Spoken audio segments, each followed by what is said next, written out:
अपनी माँ के पेट में कितने सजदे किए थे आपने? आपको दीन मिल गया? मुझे बताएं कितने दुरूद पढ़े थे आपने कि हुजूर की उम्मत में होने का शरफ मिल गया? ये सब अल्लाह की तौफीक ही तो है। उसी का नाम लेते हुए घबरा गए। ये नाम इंशाल्लाह तन्हाई में लेंगे। बोलो भाई, यही नाम तुम्हारे दिल को सुकून देगा। यही नाम इंशाल्लाह तुम्हें हार्ट अटैक से बचाएगा। मेरी बहनों सुनो, वो एक औरत थी, उसका नाम था खेजरान। क्या नाम था? बोलो भाई, आवाज नहीं। खेजरान। उसकी बेटी हुई तो उसने अपनी बेटी को यूं पाला। अल्लाह अल्लाह। सुनना मेरी बहनों, बहुत लोग सुनते हैं ये स्क्रीन के जरिए से। खिजरान नाम की औरत थी, हुजूर से बड़ी मोहब्बत करती थी। जब रोजे रसूल के करीब जब मक्के शरीफ गई तो उसने कहा मुझे वो जगह दिखाओ जहां हुजूर पैदा हुए। तो किसी ने कहा वो यही वो घर है जहां हुजूर पैदा हुए। तो उसने कहा अब मुझे वो जमीन दिखाओ जिस जमीन पर हुजूर पैदा हुए। तो मुसल्ले भर की जमीन दिखाई। उसने कई किलो का मुसल्ला बनवा करके उस जमीन पे पेश किया। इसी खेजरान की एक लड़की थी जिसका नाम था जुबैदा, जिसकी शादी अब्बासी नस्ल के बड़े बादशाह हारून रशीद से। सुनना मेरे भाइयों मेरी बहनों, सुनना, शायद तुम्हारे मतलब की चीज हो। मुझे बात भी खत्म करनी है। अपने भाई की परेशानी को मुझे महसूस करना है क्योंकि इनके सामने सारे मेहमानों को बुलाना है। मैं यहाँ का मेजबान हूँ और मैं अपना सर झुकाता हूँ। मेरे दिल में बड़ी मोहब्बत है हर उस शख्स की तरफ से जिसके दिल में अहले बैत की मोहब्बत है, बुजुर्गों से मोहब्बत है, आला हज़रत से। अल्लामा शौकत अली साहब किबला बगदाद शरीफ में तब भी बातें होती थी। सुन ले, वो लड़की जब पैदा हुई तो उसकी माँ खेजरान नाम अपनी बच्ची को गोद में लेकर दूध पिलाती थी। क्या कहती थी? बोलो भाई, दूध पिलाती थी। ये बच्ची बड़ी हुई और फिर इसके शादी के दिन आए। हर इनकी मजार शरीफ पर मैं बहुत गया। मैं मोहब्बत करता हूँ इनसे। इनके दिल में बहलोल दाना की बड़ी और मैं आले अब्बास के हर बादशाह की कदर नहीं करता। आले अब्बास के हर बादशाह को मैं नहीं मानता। इनके दौर में सादात पे जुल्म हुए, तो जिसके दौर में सादात पे जुल्म हुए मैं उसे एक्सेप्ट नहीं करता। हारून रशीद से मोहब्बत करता हूं। बुजुर्गों की सादात की मोहब्बत थी। ठीक है, यही लड़की बड़ी हुई और बड़ी हुई फिर जवान हुई, भी बूढ़ी हो गई। इनके शौहर हारून फलस्तीन में मजार शरीफ है और इनकी बीवी जुबैदा की करख मोहल्ले में है जहां पर ख्वाजा मारूफ करखी लेटे। सुभान अल्लाह। अगर कोई दूसरा आदमी सुभान अल्लाह के बता दूं, वहीं पर इमाम दारे कुतनी लेटे। सुभान अल्लाह। अगर कोई तीसरा बोले बता दूं, वहीं पर ख्वाजा हबीब अजमी लेटे हुए। कोई चौथा बोले बता दूं, वहीं पर शेख दाऊद ताई लेटे। कोई और बोले बता दूं, वहीं पर तफसीर रूहुल मानी के मुफस्सिर शेख महमूद आलूसी लेटे।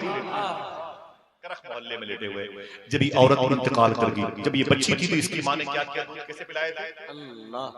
अपनी ये तरीका सिखाना अपनी बच्चियों को इंशाअल्लाह। इसका इंतकाल हो गया। उस अल्लाह के नाम की तासीर नशो नुमा जो हुई थी नाम खुदा के साए में, उसका इसका इंतकाल हो गया इस लड़की का। वो लड़कियां जो आज अपने दुपट्टों को अपने पर्स में रख के घूमती हैं, उनके लिए इबरत। ख्वाब में जुबैदा को देखने वाले शख्स ने कहा, ऐ जुबैदा, तेरी परवरिश बहुत ही नाजो नियाम के साए में, तेरी माँ खेजरान ने तुझे अल्लाह के नाम के साए में पाला। जरा ये बता, तू पकड़ी गई कि निकल गई? तू जन्नत में है कि जहन्नम में? तू जन्नत में है कि जहन्नम में? समझ रहे हैं? तो खेजरान की बेटी जुबैदा ने क्या कहा? जब मेरी रूह फरिश्ते लेकर के अल्लाह के हुजूर गए तो अल्लाह ने मुझसे कहा, तू जुबैदा है? मैंने कहा, जी मेरे मौला। अल्लाह ने कहा कि जुबैदा, तेरे दिल में मेरे दोस्त बहलोल दाना की मोहब्बत थी। मैंने कहा, तेरी तौफीक से। अल्लाह ने कहा, तू कुरान पढ़ती थी? मैंने कहा, तेरी तौफीक से। अल्लाह ने कहा, मेरे गरीब बंदों की मोहब्बत तेरे दिल में थी? मैंने कहा, यह भी तेरी तौफीक से। अल्लाह ने कहा कि तूने हाजियों की सहूलत के लिए नहरे जुबैदा खुदवाई। मैंने कहा, यह भी तेरी तौफीक से। तूने शब बेदारी की है, दुरूद पढ़ा। मैंने कहा, मेरे मौला, ये बेइज़्निल्लाह सब तेरी अता से है। अल्लाह ने क्या कहा मालूम है? सुने, कलेजे फट जाएंगे। अल्लाह ने क्या कहा? ऐ जुबैदा, तेरी सारी नेकियां ये एक तरफ पड़ी हुई हैं, आज तेरी कोई नेकी काम नहीं आएगी। आज तेरी कोई नेकी काम नहीं आएगी। मैंने कहा, मेरे मौला, फिर क्या मैं जहन्नम में जाऊंगी? आवाज आई, सुने, वो नामे खुदा के साए में परवरिश जिसकी हुई थी उसके असरात थे। जुबैदा कहती, अल्लाह कहता है जुबैदा एक दिन तू नंगे सर अपने दुपट्टे को अपनी सहेलियों के साथ अपनी रान पे रख के अपने महल के करीब आंगन में बैठी, तेरी सारी सहेलियों के सर पे दुपट्टे नहीं, और करीब की मस्जिद से अल्लाह अकबर जोहर की अजान की आवाज आने लगी। सुनना जोर से ना बोलना, बस दिल कहे तो हल्की आवाज में सुभान अल्लाह, हंगामा ना करें जलसों में, थोड़ा सा आने का मकसद फौत ना हो। अल्लाह कहता है जुबैदा सुन, जैसे तेरे कान में मेरे नाम की गूंज गूंजी, तूने क्या किया, और दुपट्टे को उठा करके तूने अपने सर पे रख लिया, और तूने क्या कहा अपनी सहेलियों से, ए चुप चुप चुप, अजान की आवाज का एहतराम करना।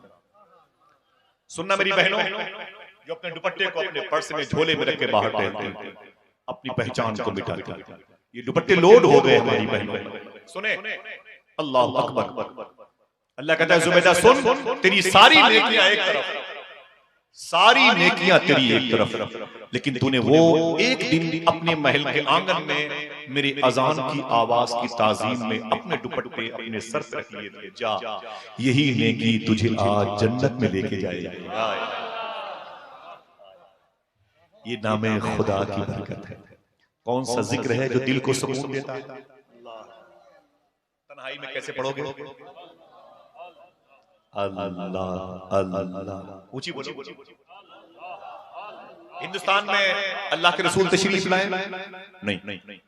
सिद्दीक उमर नहीं, उस्मान वाली, Abdurrahman bin Auf, Bilal Habshi, Suhaib Rumi, Salman Farsi, ना। एक बड़ी तादाद परसेंटेज के एतबार से सहाबा की हिंदुस्तान में आई, मखसूस लोग हिंदुस्तान में आए, और फिर आज बनाम मुसलमान 1.5 करोड़ लोग सिर्फ हिंदुस्तान में, और गैर मुनक़सिम पड़ोसी मुल्क बांग्लादेश, भूटान, बर्मा, बहुत लंबी भीड़ है। ये दीन किसने सिखाया? न कभी हुजूर आए, न सिद्दीक उमर आए, न उस्मान वली आए, फिर दीन किसने सिखाया? आपको कहना पड़ेगा ये दीन दाता महबूब शाह जैसी अजीम शख्सियत ने दिया है, गरीब नवाज ने दिया है, सरकारे कुतुब आलम पनवी ने दिया, सरकारे मखदूम माहिम शरीफ ने दिया।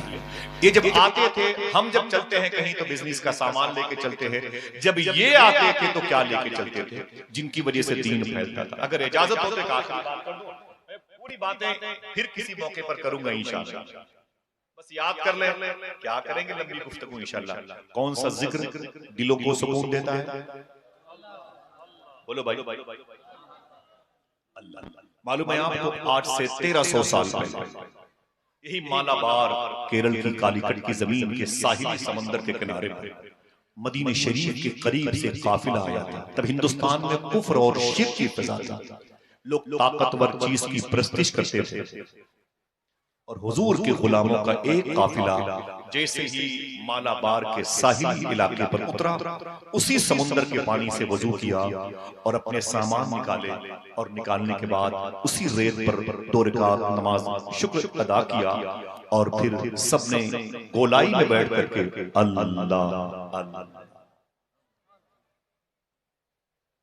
पढ़ना शुरू कर दी। यहाँ के जो हिंदू भाई थे, हिंदू मजहब के लोग थे, बिजनेस में, वो करीब पहुंचे, बोले ये क्या हो रहा है?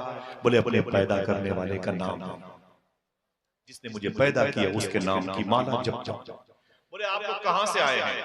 बोले हम उस शहर से आए हैं जिसे लोग मदीना कहते हैं, जिसे लोग मदीना कहते हैं। बोले क्या माल लेके आए हो बेचने के लिए? बोले हम रेशम के कपड़े और अपने यहाँ की बनी हुई चीजें, कॉटन, पॉलिस्टर और सफारी, इस किस्म के कपड़े जो बनते थे उस दौर में, वो सब लेके आए हुए। बोले मुझे उनकी कीमतें बताओ, हम उसे खरीदना चाहते हैं। हिंदुस्तान के हिंदू मजहब के ताजिर हैं, बिजनेसमैन हैं। मालूम है क्या हुआ?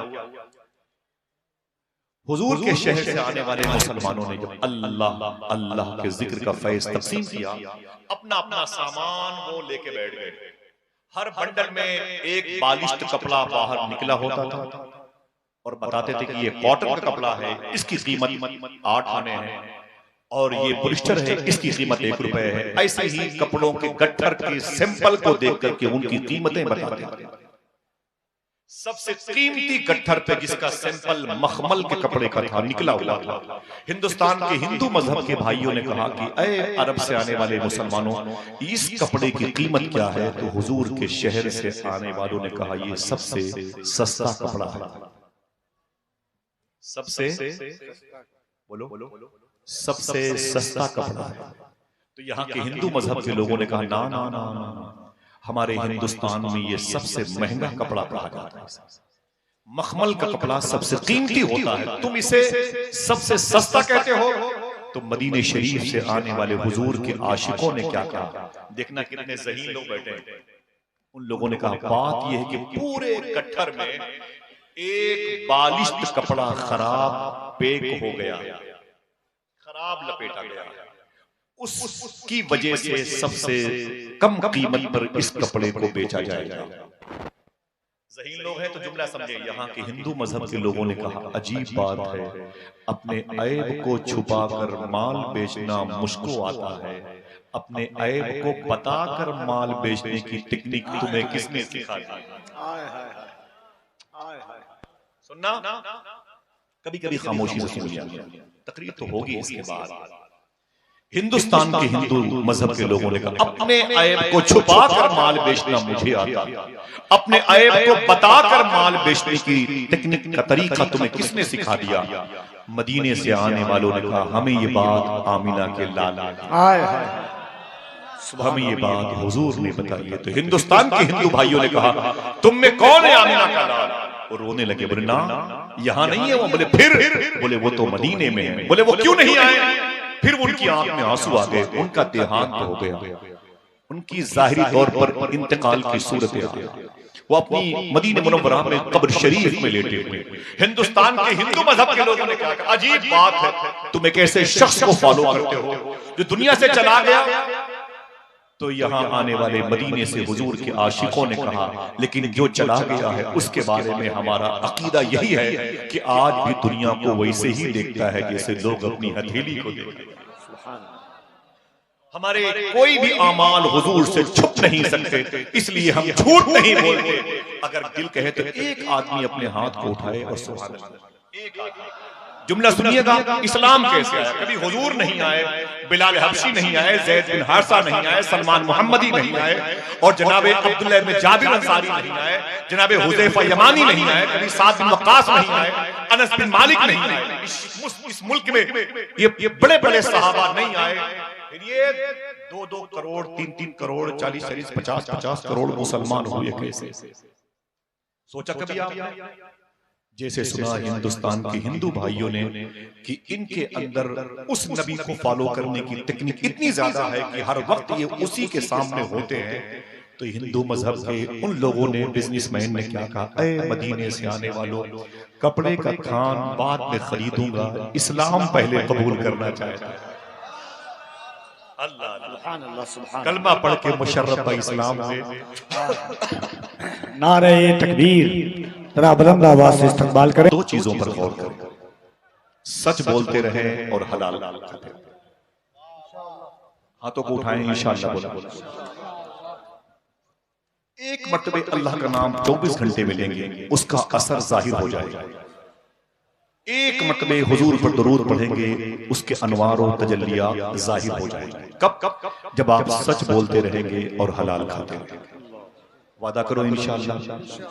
हुजूर गौस पाक फरमाते हैं तुम 2 काम करने की जिम्मेदारी ले लो, अब्दुल कादिर तुम्हारी बख्शिश की जिम्मेदारी ले लो।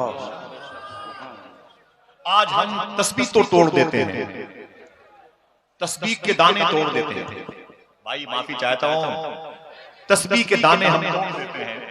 ना उम्र गुजरी है, इसी इंडस्ट्री से ही आई है, कोई बात नहीं। हम तस्बीह के दाने तोड़ देते हैं, मुसल्लों को हम सजदा करते करते उतनी जमीनें घिस जाती हैं, लेकिन अल्लाह के नाम का नूर हमारे दिलों में नहीं आ पाता। वजह क्या है? हमारा दस्तरखान सही नहीं। हमारे बच्चे जो आवारा हो रहे हैं, सचर कमेटी की रिपोर्ट के मुताबिक सबसे ज्यादा मुसलमानों की लड़कियां, मुसलमानों के लड़के लाओबालीपन के शिकार हैं। वजह क्या है कि उनके माँ बाप अपने बच्चों को हलाल नहीं खिलाते, इसीलिए अल्लाह का नाम जो लेते भी हैं उसका असर जाहिर नहीं होता।